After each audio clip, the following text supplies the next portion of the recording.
ఉండాల్సిన అవసరం లేదు. ఈ కామన్ సెన్స్ లేకుండా మీరు మీడియా ముందరికి వచ్చిండ్రు. అయ్యా నేను ఇప్పుడు ఏం అడుగుతున్నా అంటే, మరి మీరు మీ ఆఫీసర్లకు ఆ న్యాయవాది జూలై నెలలో ఎప్పుడైతే ఈ కళ్యాణ లక్ష్మి షాదీ ముబారక్ చట్టబద్ధత లేదు అని చెప్పిర్రో, ఆ న్యాయవాది కోర్టులో పిటిషన్ వేయగానే మీకు ఫోన్ కాల్ వచ్చింది. నాకు వచ్చిన సమాచారం చెప్తున్నా. వచ్చిన వెంటనే మీ అధికారులు ఆగమేఘాల మీద పారావైజ్ రిమార్క్స్ కూడా ఇచ్చిండ్రు అనేది మా బీఆర్ఎస్ పార్టీకి వచ్చిన సమాచారం. మరి ఆ పారావైజ్ రిమార్క్స్ అని వచ్చిన తర్వాత కౌంటర్ దాఖలు చేయాల్సిన సమయంలో మీరు సెక్రటరియేట్కు పంపించుకున్నారు. సెక్రటరియేట్లో ఈ కౌంటర్ను అప్రూవ్ చేయాల్సింది లా డిపార్ట్మెంట్. ఈ లా డిపార్ట్మెంట్ ఎందుకు చేయలేదు అనేది మొదటి ప్రశ్న. ఈ లా డిపార్ట్మెంట్ కంట్రోల్లో ఎవరెవరు ఉన్నారు? అడిషనల్ అడ్వకేట్ జనరల్ ఉన్నాడు, గవర్నమెంట్ ప్లీడర్స్ అందరు ఉన్నారు. మరి ఈరోజు న్యాయశాఖ ఎవరి ఆధీనంలో ఉన్నది? గౌరవ ముఖ్యమంత్రి రేవంత్ రెడ్డి గారి ఆధీనంలో ఉన్నది. ఇలా బీసీ వెల్ఫేర్ నుంచి కానీ, ఎస్సీ వెల్ఫేర్ నుంచి కానీ, మైనారిటీ వెల్ఫేర్ నుంచి కానీ, గిరిజన సంక్షేమ శాఖ నుంచి కానీ ఈ రిమార్క్స్ అన్ని పోయిన తర్వాత కౌంటర్ అంతా రెడీ అయిపోయిన తర్వాత కౌంటర్ను ఆపమని చెప్పింది ఎవరు? ఇది మీరు ప్రజలకు చెప్పాలి, పొన్నం ప్రభాకర్ గారు. రెండవది, గౌరవ న్యాయమూర్తి గారు 4 సార్లు అవకాశం ఇచ్చినా కూడా మీ అడిషనల్ అడ్వకేట్ జనరల్ కానీ ఎందుకు రెడీగా ఉన్న కౌంటర్ను దాఖలు చేయలేదు? అడిషనల్ అడ్వకేట్ జనరల్ ఎట్లాగో బీసీ సంక్షేమ శాఖ మంత్రి కంట్రోల్లో ఉండరు, గిరిజన సంక్షేమ శాఖ మంత్రి కంట్రోల్లో ఉండరు. వాళ్ళందరూ కూడా ముఖ్యమంత్రి గారి కంట్రోల్లో ఉంటారు. ఎందుకంటే ముఖ్యమంత్రి కిందనే న్యాయశాఖ వస్తుంది. మరి ఈ అడిషనల్ అడ్వకేట్ జనరల్ కానీ ఈ కోర్టులో కౌంటర్ దాఖలు చేయకూడదు అని ఆదేశాలు ఇచ్చిన మంత్రి ఎవరు? ముఖ్యమంత్రి కాదా? రేవంత్ రెడ్డి గారు కాదా? గత 9 నెలల నుంచి మళ్ళీ కొత్తగా వెరిఫై చేయాలి అని చెప్పి జిల్లా కలెక్టర్లకు ఆదేశాలు ఇచ్చింది ఎవరు?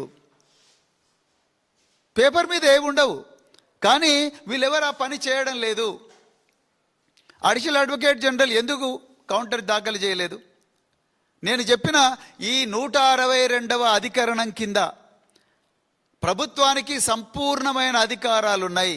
జీవోల ద్వారానే అన్ని స్కీములు నడిపించవచ్చు అనేది స్పష్టంగా రాజ్యాంగంలో ఉన్నప్పటికీ కూడా 1955లోనే రామ్ జవాయా వర్సెస్ స్టేట్ ఆఫ్ పంజాబ్లో చాలా స్పష్టంగా గౌరవ సుప్రీంకోర్టు తీర్పు ఇచ్చినప్పటికీ కూడా మీ అడిషనల్ అడ్వకేట్ జనరల్ నోట్ల నుంచి మాటలు ఎందుకు రాలేదు? నోట్ల మాటలు సరే, అసలు ఆయన కోర్టుకే పోలేదు. 4 సార్లు అసలు కోర్టుకే పోలేదు.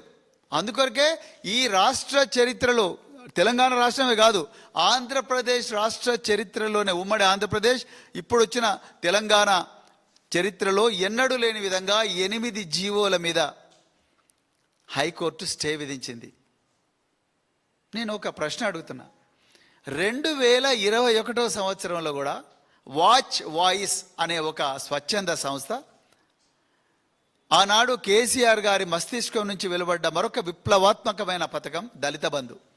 ఈ దళిత బంధు స్కీమ్ మీద ఆనాడు ప్రజా ప్రయోజనాల వ్యాజ్యం అంటే PIL, public interest litigation, watch voice అనే ఒక సంస్థ వేస్తే ఇదే అడిషనల్ అడ్వకేట్ జనరల్ వీళ్ళందరూ గౌరవ కోర్టులో గొప్పగా వాదించి ఎస్ ఆర్టికల్ 15 క్లాజ్ 3 ప్రకారం ఇది పక్కా చట్టబద్ధత ఉంది, రాజ్యాంగబద్ధత ఉంది, రాజ్యాంగంలో ఉండే పీఠికలో ఉండే జస్టిస్, ఈక్వాలిటీ, లిబర్టీ, ఫ్రెటర్నిటీ అనే రాజ్యాంగ విలువల ప్రకారమే ఈ కార్యక్రమం, ఈ పథకం రూపొందించబడ్డదని ఆ పిటిషన్ కొట్టేయించారు ఆనాడు అడ్వకేట్ జనరల్. ఎందుకంటే ఆనాడు ముఖ్యమంత్రి కేసీఆర్ గారి మానస పుత్రిక దళిత బంధు స్కీమ్, కళ్యాణ లక్ష్మి స్కీమ్. ఏనాడు కూడా అడ్మిషన్ స్టేజ్లోనే దీని మీద పడ్డ పిటిషన్లన్నీ కూడా ఎగిరిపోయినాయి. దళిత బంధు స్కీము బెంచ్ మీదకి పోగానే అడ్వకేట్ జనరల్ మొత్తం సమాచారాన్ని రాజ్యాంగం చేతిలో పెట్టుకొని మీ లార్డ్షిప్, ఇది ఆర్టికల్ 15 క్లాజ్ 3 ప్రకారం టార్గెటెడ్ స్కీమ్, 202 ఆర్టికల్ ప్రకారం బడ్జెట్ ప్రవేశపెట్టి దాన్ని ఆమోదించుకునే హక్కు శాసనసభకున్నది. శాసనసభ ఒకసారి బడ్జెట్ ఆమోదించిన తర్వాత మళ్ళీ చట్టాలు చేయాల్సిన అవసరం లేదు అని చెప్పి ఆనాడు అడ్వకేట్ జనరల్ వాదించారు. ఎందుకంటే ఆనాడు గౌరవ ముఖ్యమంత్రి కేసీఆర్ గారికి ఈ స్కీమ్ నడవాలి, ఇది ప్రజలకు న్యాయం చేయాలి. ఈ అమ్మాయిలు అప్పుల ఊబిలో కూరుకుంటున్నారు, బాల్య వివాహాలు జరుగుతున్నాయి, వీళ్ళ కుటుంబాలకు అప్పుల బాధ అవుతున్నది, ఈ పిల్లలు చదువుకోవాలి, ఈ కుటుంబాలు బాగుపడాలి, అప్పుల ఊబి నుంచి విముక్తికి దొరకాలని చెప్పేసి ఆనాడు ముఖ్యమంత్రి గారు సీరియస్గా ఉన్నారు. కాబట్టే ఇది వాచ్ వాయిస్ అనే పిటిషన్ను కొట్టేసింది ఆనాడు గౌరవ హైకోర్టు. మరి ఈరోజు కళ్యాణలక్ష్మి, అదే కళ్యాణలక్ష్మి స్కీమ్, మీరు కళ్యాణలక్ష్మిని ఇంకా బాగా చేస్తా, తులం బంగారం కూడా ఇస్తా అని చెప్పారు 1,116,000తోని. మరి అలాంటప్పుడు గౌరవ ముఖ్యమంత్రి మీరెందుకు అడిషనల్ అడ్వకేట్ జనరల్ గారిని, అడ్వకేట్ జనరల్ను వీళ్ళందరినీ పిలిపించి అధికారులు ఆల్రెడీ పారావైజ్ రిమార్క్స్ తయారు చేసినారు, మీరెందుకు గౌరవ కోర్టు ముందర పెట్టి ఈ పిటిషన్ కొట్టేయించరు అని చెప్పి ముఖ్యమంత్రి అడగాలి కదా. ముఖ్యమంత్రి అడగనందుకే, ముఖ్యమంత్రి చెప్పనందుకే ఈ ఇద్దరు advocate general, additional advocate general పోలేదు. కాబట్టే ఇవాళ దీని మీద ఘోరంగా స్టే వచ్చింది, లక్షలాది మంది జీవితాల్లో మట్టిపడ్డది. తెలంగాణ ప్రజలారా మీరు దయచేసి గమనించండి, ఈ స్టే ఇలాగే కొనసాగే ప్రమాదం ఉన్నది. ప్రభుత్వానికి సీరియస్నెస్ లేదు. నిన్న పొన్నం ప్రభాకర్ గారు మళ్ళీ చెప్తున్నాడు, government is serious, government is serious, government is serious అంటున్నారు. Government is serious to stop these schemes. Government is serious to erase the schemes of KCR government. KCR గారు పెట్టిన విప్లవాత్మకమైన స్కీమ్స్ అన్నిటిని కూడా ఎరేజ్ చేయడంలో మీరు సీరియస్గా ఉన్నారు. ఇలా నేను రేవంత్ రెడ్డి గారిని అడుగుతున్నా, అయ్యా రేవంత్ రెడ్డి గారు, మీరు ఢిల్లీ నుంచి సిద్ధార్థ లూత్రా అనే సుప్రీంకోర్టు అడ్వకేట్ని తీసుకొచ్చారు. మీరు ఢిల్లీ నుంచి అభిషేక్ మను సింఘ్వి అనే ఒక సుప్రీంకోర్టు అడ్వకేట్కు ఇక్కడి ఎమ్మెల్యేలతో ఓట్లు వేయించి ఆయన రాజ్యసభ సభ్యుడిగా చేశారు. మీరు ఢిల్లీ నుంచి, మీరు హైదరాబాద్ నుంచి నిరంజన్ రెడ్డి అనే అడ్వకేట్ను డిప్లాయ్ చేశారు. వీళ్ళందరికీ మీరు కోట్ల రూపాయల ప్రజాధనాన్ని మీరు వాళ్ళ జోబుల్లో నింపారు. అసలు వీళ్ళందరిని ఎందుకు డిప్లాయ్ చేశారు? మీరు ఎందుకు డిప్లాయ్ చేసినరాయా అంటే, సిట్ టెలిఫోన్ ట్యాపింగ్లో కంపల్సరీ కేసీఆర్ గారిని, హరీష్ రావు గారిని, కేటీఆర్ గారిని, ఇంకా మిగతా నాయకులందరికీ నిందితులుగా పెట్టాలని చెప్పి మీరు వాళ్ళకు కోట్ల రూపాయలు ఇచ్చి హైకోర్టులో, సుప్రీంకోర్టులో వాదించమని చెప్పారు. ఫేక్ కేసులు పెట్టించి ఆ ఫేక్ కేసులు ఎట్లన్నా చేసి నిలవాలి, ఈ క్వాష్ ఏదైతే ఉందో ఆ క్వాష్కి వ్యతిరేకంగా పెద్ద అడ్వకేట్లను తీసుకొచ్చి కోట్ల రూపాయలు పెట్టి హైకోర్టులో, సుప్రీంకోర్టులో బీఆర్ఎస్ నాయకుల మీద పెట్టిన అక్రమ కేసులు నిలవాలని చెప్పి వాళ్ళతోని మీరు వాదింపజేశారు, ప్రజాధనాన్ని యూజ్ చేసి.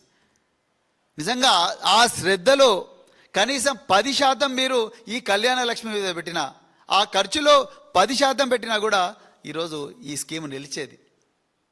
ఇది ఇక్కడితో ఆగదు. తెలంగాణ ప్రజలారా దయచేసి గమనించండి, కళ్యాణ లక్ష్మితో ఆగదు. రేపు ఇదే పిటిషన్ ఇంకో పిటిషన్ పడుతుంది, ఈయన చూసి ఇంకొక ఆయన వేస్తాడు, ఏమని?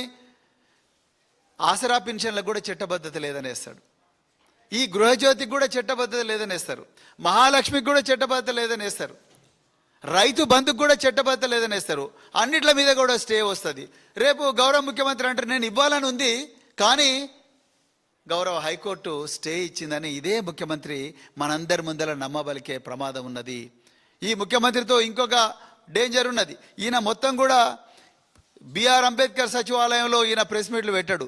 ఈయన 10 కోట్ల రూపాయల విలువైన పబ్లిక్ మీటింగులు పెడతా ఉన్నాడు.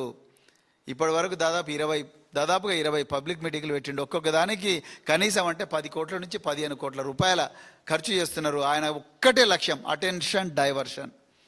ప్రతి చోటు చివరికి క్షుద్ర పూజల మీద కూడా పర్కాల సభలో మాట్లాడే స్థాయికి దిగజారిందంటే చీఫ్ మినిస్టర్, మీరు ఒకసారి ఆలోచించండి. సో ఇవాళ నేను ఓపెన్గా చెప్తా ఉన్నా, పొన్నం ప్రభాకర్ గారు, మీకు అడిషనల్ అడ్వకేట్ జనరల్ దగ్గరికి, అడిషనల్ అడ్వకేట్ జనరల్కి ఎవరు చెప్పారు గౌరవ హైకోర్టులో వాదించొద్దని?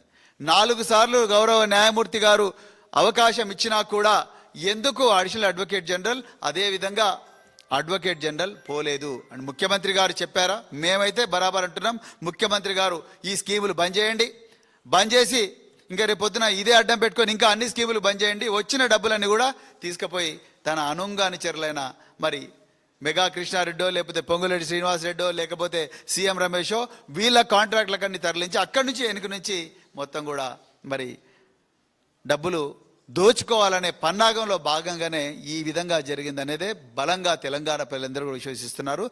అందుకొరకే మీరు మళ్ళొకసారి ప్రెస్ మీట్ పెట్టానా బహిరంగంగా క్షమాపణ చెప్పాలి. అదేవిధంగా ఇది పూర్తిగా న్యాయశాఖ వైఫల్యం. ఈ న్యాయశాఖ వైఫల్యమైనప్పుడు న్యాయశాఖ గౌరవ ముఖ్యమంత్రి దగ్గరే ఉంది. రేవంత్ రెడ్డి గారు మీరు బహిరంగంగా క్షమాపణ చెప్పాలి తెలంగాణ ప్రజలకు. ఈ కళ్యాణ లక్ష్మి స్కీమ్ మీద స్టే వచ్చింది మీ వైఫల్యం వల్లనే. ఎందుకంటే ఆర్టికల్ 162 చాలా క్లియర్గా చెప్తుంది ప్రభుత్వానికి అన్ని హక్కులు ఉన్నాయి. కానీ ఆ హక్కులు ఉన్నాయి